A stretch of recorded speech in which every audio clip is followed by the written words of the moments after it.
नमस्कार विद्यार्थी मित्र हो. NMMS बौद्धिक क्षमता चाचणी या विषयाअंतर्गत आज आपण दिलेल्या आकृतीतून मिळणाऱ्या जास्तीत जास्त रेषाखंड, किरण, कोन, त्रिकोण, चौरस, आयत यांची काही उदाहरणे, सूत्र आणि सरावासाठी प्रश्नसंच पाहणार आहोत. सुरुवात आपण रेषेवर दिलेल्या बिंदूंपासून जास्तीत जास्त किती रेषाखंड मोजता येतील, तयार करता येतील, आढळतील यापासून करणार आहोत. तर या रेषेवरती A ते K असे 11 बिंदू आहेत आणि त्याच्यापासून किती रेषाखंड मिळू शकतील हे आपल्याला बघायचं आहे.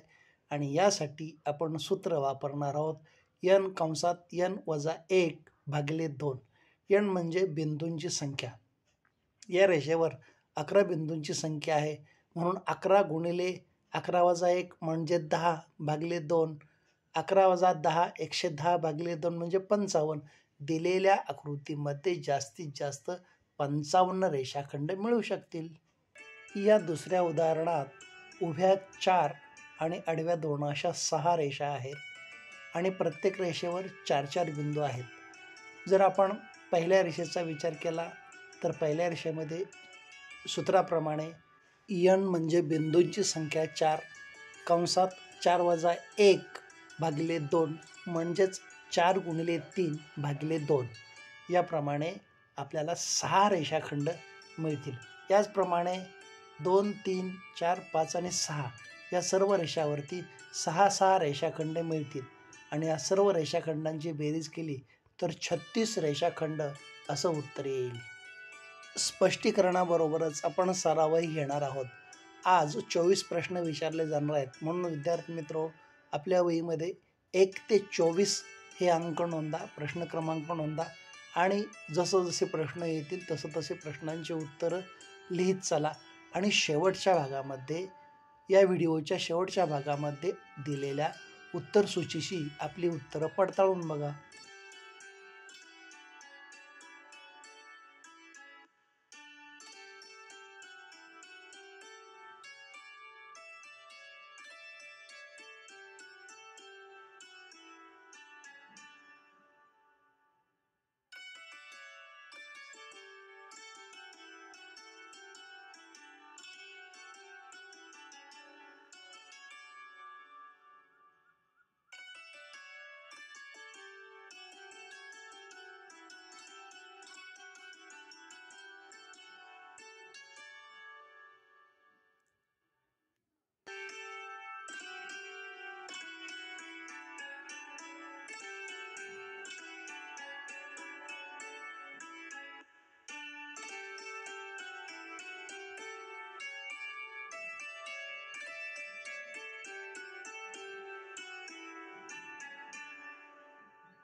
आता आपण आजच्या व्हिडिओचा दुसरा भाग म्हणजे दिलेल्या आकृतीमध्ये जर किरण दिले असतील तर त्या किरणांपासून जास्तीत जास्त किती कोन मिळतील हे बघणार आहोत.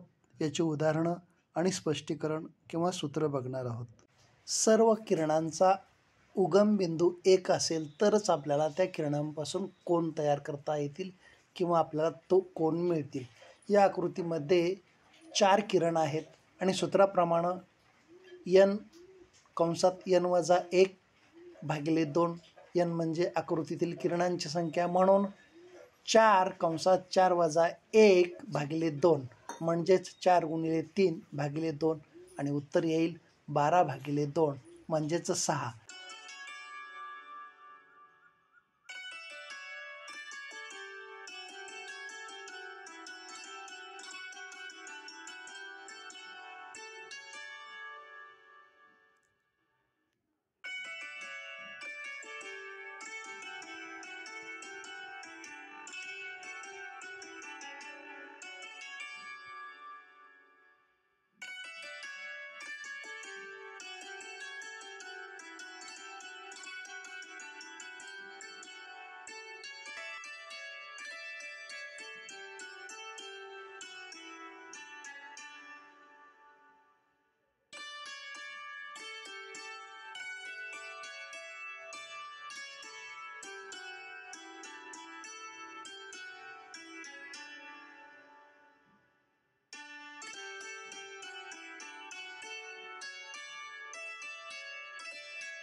आजच्या सरावामधील तिसरा भाग आहे त्रिकोणांची जास्तीत जास्त संख्या शोधणे. या आकृती ADF मध्ये ABC, BDE, BCE, CEF असे छोटे छोटे त्रिकोण आणि ADF हा एक मोठा त्रिकोण असे 5 त्रिकोण आपल्याला शोधता येतील. हे त्रिकोण एकाच पायावर असतील तर आपल्याला या सूत्राच्या साहाय्यानं त्यातील त्रिकोणांची संख्या मोजता येईल. ते म्हणजे जितके छोटे छोटे त्रिकोण आहेत त्यांची संख्या म्हणजे 5, त्यानंतर 4, 3, 2 आणि 1 यांची बेरीज करायची. ही बेरीज म्हणजे त्या आकृतीतील त्रिकोणांची संख्या असते. अशाच पद्धतीच्या पण गुंतागुंतीच्या 2 आकृत्या इथे एकत्र आहेत आणि त्यातील त्रिकोणांची संख्या मोजायची आहे. पहिल्या आकृतीमध्ये छोटे छोटे 5 त्रिकोण आहेत म्हणून 5 + 4 + 3 + 2 + 1 म्हणजे 15 आणि दुसऱ्या त्याला जोडून असलेल्या आकृतीमध्ये 7 छोटे छोटे त्रिकोण आहेत म्हणून 7 + 6 + 5 + 4 + 3 + 2 + 1 28 म्हणजेच 15 आणि 28 मिळून जास्तीत जास्त 43 त्रिकोण या आकृतीतून आपल्याला मिळवता येतील. जास्तीत जास्त त्रिकोण मोजावयाच्या प्रकारातील तिसरा प्रकार म्हणजे समभुज त्रिकोणांचा पिरॅमिड. अशा प्रकारे आकृती असेल तर आपल्याला एक मोठा त्रिकोण AZJ असा मिळेल. त्यानंतर छोटे छोटे त्रिकोण ABC, BDE, BCE, CEF, DGF, DEH, EHI, EFI, FIJ असे 9 त्रिकोण मिळतील आणि 4 भागांचे मिळून बनलेले ADF, BGI, CHJ असे 3 त्रिकोण मिळतील. म्हणजे 1 + 9 + 3 या आकृतीपासून आपल्याला जास्तीत जास्त 13 त्रिकोण मिळवता येतील.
दिलेल्या आकृतीतील चौकोनांची संख्या मोजण्यासाठी आपल्याला अशा 3 प्रकारच्या आकृत्या विचारल्या जातील. पहिला प्रकार जो आहे त्याच्यामध्ये सरळ चौकोनामध्ये आडवे आणि उभे चौकोन असतील. दुसऱ्यामध्ये आडव्या चौकोनामध्ये छोटे छोटे त्रिकोण असतील आणि तिसऱ्या प्रकारात चौकोनामध्ये अनियमित आकाराचे त्रिकोण चौकोन असतील. या सर्वांमधून आपल्याला वेगवेगळ्या पद्धतीनं एकूण मिळणाऱ्या जास्तीत जास्त चौकोनांची संख्या कशी शोधता येईल ते बघायचं आहे. पहिल्या प्रकारात आडव्या चौकोनांची बेरीज म्हणजे 1 2 3 4 5 यांची बेरीज, तसेच उभ्या चौकोनांची बेरीज म्हणजे 1 2 3 4 यांची बेरीज, आडवी 15 उभी 10 या दोहोंचा गुणाकार म्हणजे 15 गुणिले 10 आणि या गुणाकाराला 2 ने भागल्यानंतर या आकृतीत मिळणाऱ्या एकूण चौकोनांची संख्या आपल्याला मिळणार आहे आणि ती इथे 75 अशी आपल्याला मिळेल. दुसऱ्या पद्धतीमध्ये n कंसात n वजा 1 भागिले 2 या सूत्रानं आपल्याला हे चौकोन शोधता येतील. यासाठी n म्हणजे त्रिकोणांची संख्या आपल्याला घ्यायची आहे. या आकृतीमध्ये 10 त्रिकोण आहेत. 10 कंसात 10 वजा 1 भागिले 2 म्हणजेच 10 गुणिले 9 भागिले 2, 10 गुणिले 9 90 भागिले 2, 45 चौकोन या आकृतीमधून आपल्याला मिळवता येतील. तिसऱ्या प्रकारात एका भागापासून बनणारे चौकोन म्हणजे ए आणि डी असे 2 आहेत. 2 भागापासून मिळणारे चौकोन ए अधिक बी, बी अधिक सी, डी अधिक ई असे 3 आहेत आणि 3 भागापासून बनणारे चौकोन ए अधिक बी अधिक सी, डी अधिक ई अधिक एफ, ए अधिक डी अधिक ई, ए अधिक बी अधिक डी असे 4 आहेत आणि 2 अधिक 3 अधिक 4 यांची बेरीज केली तर आपल्याला 9 अशी संख्या मिळते. म्हणजे या आकृतीमध्ये जास्तीत जास्त 9 चौकोन तयार करता येतील.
8वी NMMS स्कॉलरशिप बौद्धिक क्षमता चाचणी, शालेय क्षमता चाचणी, सराव प्रश्न पाहण्यासाठी NMMS चॅनल सबस्क्राईब करा, लाईक करा आणि शेअर करा. NMMS संबंधित बौद्धिक क्षमता चाचणीच्या सर्व व्हिडिओंची प्लेलिस्टची लिंक डिस्क्रिप्शन बॉक्समध्ये दिलेली आहे. धन्यवाद.